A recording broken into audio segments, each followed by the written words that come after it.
at this very special gathering to commemorate the battle at Annesley Bridge.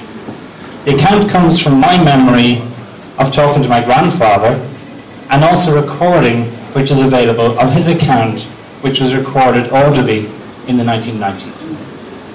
And I've entitled it A Time Never Forgotten. Cast your minds back to the time of the Rising in 1916. The Great War of 1914-1918 was in progress, and Ireland was under British rule. The Republicans were plotting to take over the country.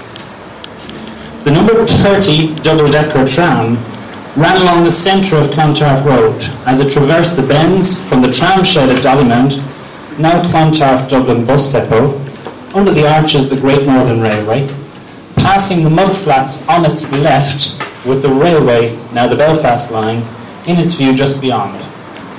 Of course, we now know these tidal mud flats as Fairview Park today, and Hugo mentioned that earlier on.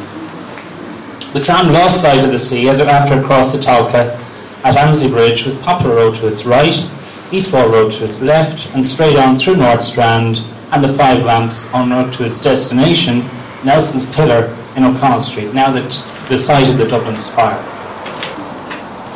April the 24th, 1916 was a sunny, bright spring day, not much different to any other day. Number 4 Annesley Bridge Road was a very busy house. Here lived Jack and Eliza. They had 3 children, and in fact Eliza's parents, William and Hannah, were also there. Back then, there was a British military camp out at Dollymount set up to deal with the rebellion. The Republicans had just taken over the GPO as British officials had left Dublin to attend the Ferryhouse races.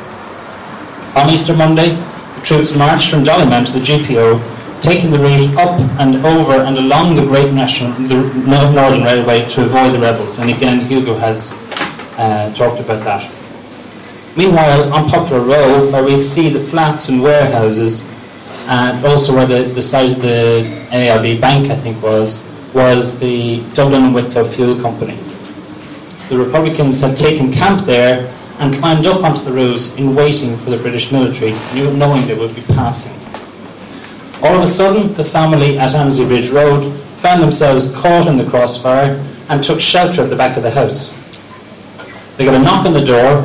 William Moore, a previous boarder, and his new wife were en route to Limerick and asked for shelter from the fighting, to which Jack welcomed them with open arms. Eventually, after the fighting had ended on the Thursday, Jack and Mr. Moore went outside to inspect the damage. They counted 33 bullets in the walls of the house.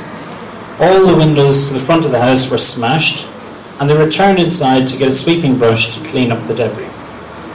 After entering the front door, there was a loud bang, and Mr. Moore fell to the floor. He had been shot in the back through the front door by a stray bullet. Jack helped him to the kitchen in the back of the house, where the rest of the family were, and went cautiously back outside to smash the emergency signal on the streetlight that called the ambulance. When the ambulance eventually arrived, he escorted Mr. Moore to Jervis Street Hospital. Sadly, Mr. Moore died on the way to Jervis Street. On arrival, Jack was ordered by the British troops to dig graves for those troops who had fallen in the rebellion. For 3 days, he was not seen by his family, who of course assumed the worst. On the 4th day, he arrived back at the doorstep of number 4, where Mr. Moore had previously been shot. He was in a sorry state, and he had no food nor water since leaving home, and indeed, as Hugo mentioned earlier on, probably had no food for days. On the 4th day, the 11-year-old boy of the house was my grandpa. I was fortunate to have lived with both my grandparents in Clontarf before they passed on, both in 2001. They were a wonderful couple, and Bob was a wonderful husband, brother, dad, grandpa, great-grandpa, and friend to many. Each time we would pass by the house at Annesley Bridge, he used to remind us about the story of Easter Rising.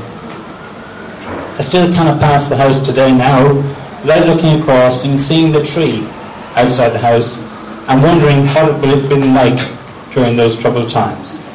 it may have been that that tree was planted in memory of Mr. Moore.